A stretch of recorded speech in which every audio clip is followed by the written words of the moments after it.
My name is Vivian Brown, and I was 29 years old when my life quietly began falling apart in ways I didn't yet have words for. When I look back now, I can see that my marriage to Mark was already cracked long before it finally shattered, but at the time I was too busy surviving to recognize the sound of things breaking. We were young when we met, the kind of young that mistakes momentum for love and familiarity for compatibility. Getting married felt like the natural next step because everyone around us expected it, and when I became pregnant with our daughter Tara, it felt less like a choice and more like confirmation that this was the life I was supposed to live. I told myself that love would grow into the empty spaces that effort would be enough to hold everything together. From the moment Tara was born, the imbalance in our marriage became impossible to ignore. I was the one who woke up every time she cried, even when my body felt like it was splitting in half from exhaustion. I fed her, changed her diapers, rocked her through fevers, paced the floor at 3 in the morning, whispering lullabies through tears because I didn't know what else to do. Mark liked to call himself a good father because he would swoop in after work, play with Tara for an hour, make her laugh, and then disappear into his den with his video games while I cooked, cleaned, and tried to remember what silence felt like. He was the fun parent, and I was everything else. Whenever I asked him for help, he acted as if I had personally insulted him. He would lean back in his chair, arms crossed, and tell me that taking care of the house and the baby was a woman's job, that this was how things were meant to be, that his mother had never needed help from his father. The words stung every time, not just because they were cruel, but because they reduced everything I was doing to something expected and unworthy of acknowledgement. We fought constantly, my voice always strained and pleading, his always dismissive and irritated, as if my exhaustion inconvenienced him.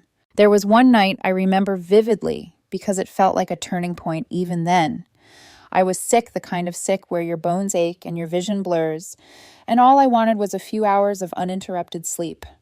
I asked Mark to look after Tara so I could rest. He scoffed, called me lazy, accused me of exaggerating, and compared me unfavorably to his mother yet again. Something inside me snapped. I told him that if he didn't help me, I would pack my bags and leave. For a brief moment, I saw fear flicker across his face, and he finally agreed to take time off work so I could recover. Even then, his help felt temporary grudging, as if he were doing me a favor rather than fulfilling a responsibility. When my maternity leave ended, I asked my own mother to help with childcare, and she agreed without hesitation. Mark's mother never offered, not once, but I learned quickly not to expect anything from that side of the family. Mark didn't like that I was returning to work. He had been pushing me to become a stay-at-home wife since before Tara was born, framing it as concern while ignoring how important my career was to me. I refused, and I am grateful every day that I did, because not long after Mark lost his job when his company downsized. He came home pale and shaken, and even though panic clawed at my chest, I swallowed it and told him we would be fine. I reassured him that I could handle the expenses until he found something else, because I knew that if I fell apart, he would too. Since he was home, I asked him to look after Tara during the day, so my mother could finally rest. At first he resisted, but eventually he agreed, though his agreement felt more like surrender than partnership. Every day after work, I would walk into the same scene. Mark sunk into the couch, controller in hand, the television blaring. Tara playing alone on the floor nearby. Meals were skipped, baths forgotten, her hair, uncombed, her little face smudged with dirt and crumbs. The guilt nearly crushed me. I was working myself to the bone to keep our family afloat, and yet my daughter was still being neglected under my own roof. When I confronted Mark, he claimed he was trying to find a job, but weeks passed without a single interview, without any real effort. 6 months into this routine, Mark announced that he wanted to take a business course. He spoke about it casually, as if it were already decided, and I later found out why. He had already discussed it with his parents, who had agreed to pay his tuition. I was the last person he told the supposed partner in his life, and the dismissal cut deeper than I expected. I knew even then that this should have been my cue to leave, but I stayed.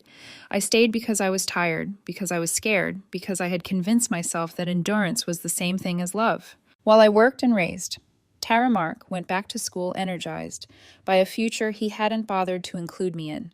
He graduated, started his own business, and for the first time in years, things seemed stable. He was successful, confident, and surrounded by people who admired him. That was when Denise entered our lives, hired as his personal assistant. She was young, bright, fresh out of college, and full of the kind of enthusiasm that made Mark feel important again. At first, I didn't think anything of it. I trusted him because I had built my entire life around the assumption that I had to. But slowly, things began to shift. He spent longer hours at work, talked about Denise more than necessary, and insisted on bringing Tara to the office so she could spend time with her. He spoke about it as if it were innocent, even beneficial, but something about the way he pushed it unsettled me. When I finally asked him if there was something going on between them, he laughed it off and told me I was overthinking, that I was paranoid. I wanted to believe him. I needed to believe him. So I did, right up until the day a friend called me and quietly told me she had seen Mark sitting in a cafe, holding hands with a woman who wasn't me. Even before she finished describing her, I knew exactly who it was. In that moment, embarrassment washed over me first, then anger, and finally a cold, hollow clarity. I realized that while I had been fighting to hold our family together, Mark had already chosen to let it go. That night, I asked him to invite Denise over for dinner, telling him I wanted to get to know the woman who worked so closely with him. He agreed, unaware that I already knew the truth. As I set the table, my hands steady despite the storm inside me, I understood something I hadn't before. Whatever happened next, there would be no going back. Denise arrived that evening, carrying a bottle of wine and a polite smile, dressed carefully enough to make an impression without appearing deliberate, and I remember noticing how Mark straightened the moment she stepped into our home, as if the air itself had shifted in his favor. Dinner felt like a performance none of us had rehearsed together. Mark talked too much, filling silences before they could grow dangerous, while Denise nodded along, laughing softly at the right moments, her eyes flicking toward him for reassurance. I watched them from across the table, the way their movements seemed synchronized, the ease with which they shared glances that excluded me entirely, and it was almost fascinating how obvious everything became once I allowed myself to see it. Halfway through the meal, I put my fork down and told Mark that I was done pretending. The words landed heavily between us. He froze his expression, draining of color, while Denise's smile faltered, her fingers tightening around her glass. I told them I knew about the cafe, about the lies, about the hours spent together under the guise of work. Denise looked like she might cry, but Mark recovered quickly, anger replacing shock as he demanded to know why I had invited her if I already knew everything. He accused me of trying to humiliate them, of creating unnecessary drama, as if my pain were an inconvenience, rather than the consequence of his betrayal. Denise finally spoke, her voice trembling, as she admitted that she loved Mark and hadn't meant for things to spiral the way they had. She apologized to me, but the apology felt hollow, directed more at easing her conscience than acknowledging the damage done. Mark, on the other hand, refused to apologize at all. He leaned back in his chair and told me that I had failed our marriage, that if I had been more attentive, more accommodating, more willing to let go of my independence, he wouldn't have been pushed into someone else's arms. Hearing him rewrite our history so easily was surreal, like listening to a stranger describe a life I barely recognized. I reminded him calmly that my job had kept food on the table when he was unemployed, that I had supported him through school and into his business, that I had never stopped taking care of him or Tara, even when I was exhausted beyond words. None of it mattered. He insisted that once his business took off, I should have stepped back, trusted him to provide, and prioritized him over my own sense of security. The entitlement in his voice was staggering, and in that moment something inside me went quiet. I realized I wasn't angry anymore. I was done. I stood up, looked at Denise, and wished her good luck, not with sarcasm, but with a strange sense of detachment. Then I excused myself from the table, leaving them sitting there together, united in a way Mark and I hadn't been for years. Upstairs, I packed a bag for myself and one for Tara, my movements efficient, almost mechanical. When Mark followed me, demanding to know what I was doing, I told him I was leaving and that divorce papers would follow. He tried to slow me down, accused me of being cold, suggested we take time to think. But there was nothing left to consider. The marriage had ended long before that dinner. I went to my parents' house with Tara carrying both relief and grief in equal measure.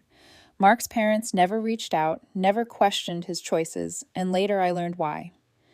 Denise came from a wealthy family, and marrying her meant security and opportunity. They valued more than accountability. I didn't care about any of that. All I wanted was to protect my daughter and ensure that Mark and I could co-parent without turning Tara into collateral damage. The divorce was swift, and I took half of the assets Mark had accumulated through his business. I bought a modest home for Tara and myself, determined to create stability, even if everything else felt uncertain. We shared custody with Tara, spending weekdays with me and weekends with her father. Almost immediately, Denise moved in with Mark, and Tara came back from visits glowing with excitement, talking about fancy dinners, amusement parks, and how fun everything was at their house. I told myself it was harmless that children naturally gravitate toward novelty, but deep down, I felt the first pangs of something I didn't yet know how to name. At my house, Tara had rules. Homework came before television chores where non-negotiable meals were balanced and extravagance was rare. At Mark's house, there were no limits, only indulgence and praise. Slowly, my daughter began to pull away from me, pushing boundaries, comparing me unfavorably to her father and Denise, telling me she wished she could live with them all the time. Each comment felt like a small cut, and though I told myself she was just a child, I couldn't ignore the growing distance between us. Somewhere along the way, I stopped being the parent she ran toward and became the one she endured. The distance between Tara and me didn't happen all at once. It stretched out over years, thin and almost invisible at first, like a crack in glass that only becomes obvious when it finally splinters. After the divorce, I told myself that consistency would matter more than popularity, that eventually my daughter would understand why I insisted on structure while her father offered freedom. I believed that love expressed through responsibility would outlast love expressed through indulgence. I was wrong, or at least painfully naive, about how easy it is for a child to confuse being spoiled with being cherished. As Tara grew older, weekends with Mark became something she counted down to with barely contained excitement. She would rush through her schoolwork, pack her bags early, and talk endlessly about what they had planned: new restaurants, shopping trips, spontaneous outings. When she came back on Monday mornings, she was quieter, sometimes irritable, as if returning to my house meant returning to reality. I tried not to take it personally, but it was impossible not to notice how often she compared us. Denise let her stay up late. Denise didn't make her clean her room. Denise understood her better. Each comparison chipped away at me, and I found myself wondering when I had stopped being enough. I was still the parent who said no, the one who worried about grades slipping and assignments left unfinished. When I grounded her or took away privileges, she accused me of being unfair, of not trusting her, of trying to control her life. Mark, meanwhile, played the role of the understanding parent, the one who listened sympathetically, and framed my rules as rigidity rather than care. I could feel myself becoming the villain in a story I hadn't agreed to tell, and no matter how carefully I chose my words, they never seemed to reach her. When Tara was 12, Mark told me that Denise was pregnant with twins. The news hit me harder than I expected, not because of jealousy, but because of the fear that followed. Almost immediately, Tara's behavior shifted. She started asking me if her father would still love her once the babies arrived, if she would still matter. I reassured her as best I could, reminding her that love isn't something that runs out, but her anxiety only grew. Eventually, I asked Mark to talk to her, to address the fear directly. He did, and afterward Tara seemed calmer, at least on the surface. Soon after, she asked to spend more time at Mark's house. What started as Wednesday evening visits gradually became more frequent, and I agreed because I didn't want to be the parent who stood in the way of her happiness. Without telling me, Mark decided to renovate the basement into a bedroom for her, turning her old room into a nursery for the twins. Tara agreed enthusiastically, seeing it as a sign that she was still important, that space was being made for her in this new family. When I eventually found out, it stung, not because of the room itself, but because another decision about my daughter's life had been made without me. After the twins were born, Mark called to tell me that for the next couple of months, Denise didn't want Tara coming over. She needed time to adjust, he said, to focus on the babies. I lost my temper, then telling him that pushing his daughter aside would only reinforce her worst fears that she would feel replaced. He brushed me off, insisting that his priority had to be his wife and newborns. When I told Tara, she cried in my arms, asking why Denise didn't want her anymore, and I hated that I had no good answer to give. When Mark finally picked her up again weeks later, Tara was overjoyed, talking about how cute the twins were and how beautiful her new basement room was. I tried to be happy for her, and for the most part I was, even though something about the arrangement unsettled me. As time went on, Tara started spending more days at her father's house, finding reasons to stay longer, volunteering to help Denise with the babies. When she told me she loved babysitting because Denise needed breaks, my patience snapped. I told Mark firmly that Tara was not a stand-in caregiver, that bonding didn't require changing diapers or feeding bottles. After an argument, he agreed, but the damage had already been done. Tara was furious when she found out I had intervened. She accused me of trying to sabotage her relationship with her stepmother, repeating Denise's words almost verbatim. I tried to explain that I wanted her to enjoy being a teenager, not shoulder adult responsibilities, but she wouldn't listen.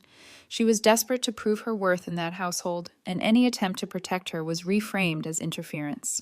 From that point on, it felt like every choice she made was a choice away from me, and I could only watch as my daughter slipped further into a life where I was no longer central. By the time I realized how deeply Denise's influence had settled into Tara's sense of self, it was already woven into the way my daughter spoke, ate, dressed, and looked at herself in the mirror.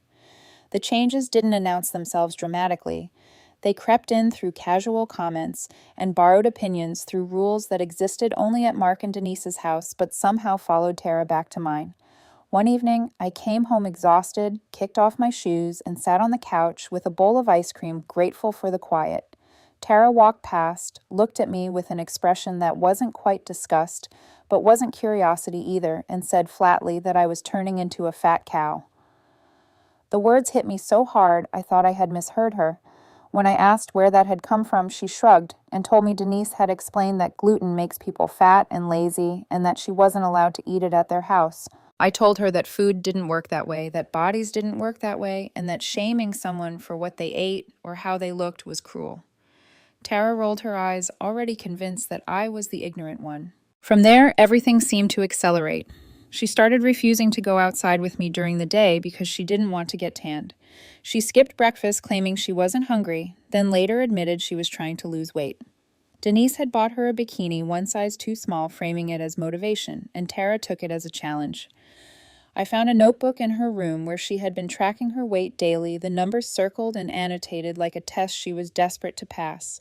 When I asked her why she was doing this to herself, she told me Denise said she had the potential to enter beauty pageants if she stayed disciplined. The pride in her voice broke my heart. Up until that point, I had never directly confronted Denise. I had avoided it because I didn't want to escalate things or make Tara feel caught in the middle. But watching my daughter shrink herself both physically and emotionally made my silence feel like complicity. When I finally reached out, Denise listened politely and then dismissed my concerns with unsettling ease. She told me she had only made suggestions, that she couldn't control how seriously Tara took them, and that perhaps I should focus on encouraging my daughter rather than holding her back. I reminded her that Tara saw her as a parent, that words carried weight when they came from someone a child admired. Denise smiled and told me that pushing Tara to be the best version of herself was not something she would apologize for. Mark called me later, furious that I had spoken to his wife. When I explained what was happening, he claimed he agreed with Denise in theory, then contradicted himself by saying Tara shouldn't take things to extremes. I told him to open his eyes, that extremes were already happening, that his daughter was being shaped by expectations she was too young to carry. He told me I was overreacting, that teenagers experimented, that I needed to stop projecting my insecurities onto Tara. In that moment, I understood that he wasn't unwilling to see the damage. He simply didn't care enough to challenge the environment he benefited from. I tried talking to Tara again gently this time, telling her she didn't need to earn love by shrinking herself or pleasing others. She shut down completely, retreating behind a wall of silence and irritation. From then on, she stopped coming to me for anything that mattered. Permission slips went to her father. Decisions about trips, activities, and plans were discussed without me. I became an afterthought, a logistical stop between places where her real life seemed to happen. The loneliness that followed was suffocating. I went through the motions of parenting while grieving a relationship that was dissolving right in front of me. During that period, I met Henry. It wasn't dramatic or romantic at first. It was quiet and almost accidental. He came into my life when I was depleted, when I had stopped believing that anyone would choose to stay. He saw the strain in my face, the way Tara's words lingered long after our arguments ended, and he reminded me gently that rebellion didn't mean rejection. I wanted to believe him, but as Tara's grades slipped and our fights intensified, hope felt increasingly fragile. She started saying things she knew would hurt me, telling me she understood why Mark had left, that Denise was everything I wasn't. Each comment pushed me a little further away, until one day I realized I was pulling back, not because I wanted to, but because staying fully present hurt too much. When Tara turned 18, I told myself that things might finally get better, that adulthood would bring perspective and soften the anger that had settled between us. Instead, it brought the moment I had been dreading without ever fully naming it. One afternoon, Tara came over with Mark, and the seriousness on their faces made my stomach drop before a single word was spoken. I assumed they were there to talk about college expenses, and despite everything, I was prepared to offer my share without hesitation. I had never stopped planning for my daughter's future, even when she no longer seemed to include me in it. Mark cleared his throat and told me there was something important we needed to discuss. Tara spoke next, her voice steady in a way that felt rehearsed, and said she wanted me to give up my parental rights so Denise could legally adopt her. For a moment, the room tilted. I stared at her, waiting for her to laugh, to say she was joking, but she didn't. She went on explaining that she had thought about this for a long time, that Denise felt more like a real mother to her, that this was what she wanted. Each sentence landed like a blow, and I struggled to breathe through the weight of it. I asked her why, hoping there was still room for doubt for reconsideration. Tara told me she admired Denise, her confidence, her discipline, her success, and that being legally her daughter would mean being fully part of that family. She mentioned inheritance, almost casually explaining that Denise's parents had hinted at including her if the adoption went through. Hearing my daughter reduce our relationship to paperwork and financial opportunity shattered something inside me. Mark chimed in, urging me not to take it personally, telling me that respecting Tara's wishes was the mature thing to do. The audacity of him positioning himself as the voice of reason after years of erasing me was almost unbearable. For weeks, I lived in limbo. I cried constantly, oscillating between rage and grief, wanting to fight and wanting to disappear. My parents tried to reach out to Tara, but she refused their calls, reinforcing the sense that I had already been written out of her life. Henry stayed by my side through all of it, holding me when I couldn't stop shaking, reminding me that love didn't have to be proven through sacrifice. Even he struggled to understand how cruel the request was, how thoroughly it dismantled the bond I had built with my daughter from the moment she was born. In the end, I agreed. Not because I thought it was right, but because I couldn't force someone to love me, and I couldn't trap Tara in a relationship she no longer wanted. Signing those papers felt like erasing myself. After the adoption was finalized, Tara stopped calling altogether. The silence that followed was suffocating. I had lived for my daughter for so long that without her, I didn't know who I was. I spiraled into depression, left my job, and struggled to get out of bed most days. Henry moved in to take care of me, encouraged me to seek therapy, and supported me financially when I couldn't support myself. Healing was slow and uneven. Medication helped, but it was Henry's quiet consistency that kept me grounded. He invited me to help with his business, not as a distraction, but as a reminder that I still had something to offer. Over time, working alongside him gave me purpose again. I stopped blaming myself for everything that had gone wrong and started accepting that I had done the best I could with what I had. We built a life together, married, and became equal partners in both love and work. For 6 years, my world was small but stable, shaped by mutual respect rather than constant rejection. I never expected Tara to reach out again. When my phone rang and her name appeared on the screen, my hands shook so badly I almost let it go to voicemail. Hearing her voice reopened wounds I thought had scarred over. She asked about my life, told me about hers, and for a brief moment, hope flickered. Maybe she had matured. Maybe she wanted to rebuild something. Then she mentioned her upcoming wedding and explained why she had called. She wanted me to help pay for it. Mark's business had struggled, she said, and Denise wanted to save her money for the twins. Tara told me she knew I was doing well now that she had seen my life online and that I owed her.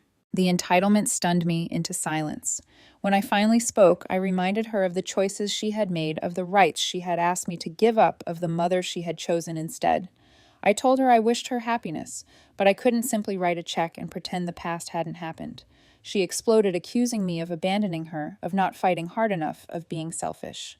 The call ended abruptly, leaving me staring at my phone, wondering if love could survive something like this or if I was finally allowed to let go.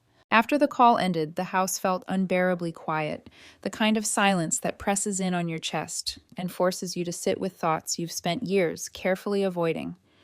I replayed Tara's words over and over. Not just what she said, but how she said it, the certainty in her voice when she told me I owed her, as if motherhood were a debt that could be settled with a transfer and absolution. For a brief moment, guilt crept in, insidious and familiar whispering that maybe I should have agreed, that maybe helping her would have proven I still loved her. But that thought unraveled just as quickly. I had never stopped loving her. What I had stopped doing was allowing that love to erase me. I talked to Henry that night, expecting conflict or at least hesitation, but he didn't waver. He told me gently that boundaries were not punishments, that refusing to bankroll a wedding didn't make me cruel, and that the pattern was painfully clear. Tara hadn't reached out to reconnect. She had reached out because she needed something. Hearing it spoken out loud made the truth impossible to ignore. I drafted a message to Tara, rewriting it countless times, before finally sending something honest but restrained, telling her that while I appreciated her contacting me, I wouldn't be contributing financially, and that it was important for me to protect my own well-being. I wished her happiness, and meant it, even as my hands shook pressing send. She read the message the next morning and didn't reply. Being left on read hurt more than I expected, not because I was surprised, but because it confirmed what I had been afraid to admit. The silence wasn't confusion or contemplation, it was indifference. Henry suggested blocking her so she couldn't come back later with more demands, and for the first time I didn't argue. Blocking my daughter felt symbolic, like closing a door I had kept cracked open for years, hoping she might someday walk back through it on her own. But hope without boundaries had already cost me too much. Mark and Denise never reached out, which told me everything I needed to know. Either Tara hadn't told them, or they didn't care. I stopped wondering which. Instead, I focused on the life I had rebuilt, the partnership I shared with Henry, the quiet mornings and steady routines that had slowly stitched me back together. People asked about my will, about what would happen someday, and I realized I no longer felt obligated to leave space for someone who had chosen to leave me behind. Henry's nieces and nephews' children, who knew me without conditions, would inherit what we had built together, and that felt right. I still think about Tara sometimes, usually in passing moments when I catch a glimpse of a younger version of her in old photos, or hear a song that reminds me of long car rides and laughter that once came easily. Loving her didn't disappear just because she walked away. But love, I learned, doesn't require self-destruction. I can hold space for grief without reopening wounds that refuse to heal. Moving forward, I choose the life that chose me back, the marriage rooted in respect, and the peace that comes from finally accepting that not every bond survives, even when you give it everything you have.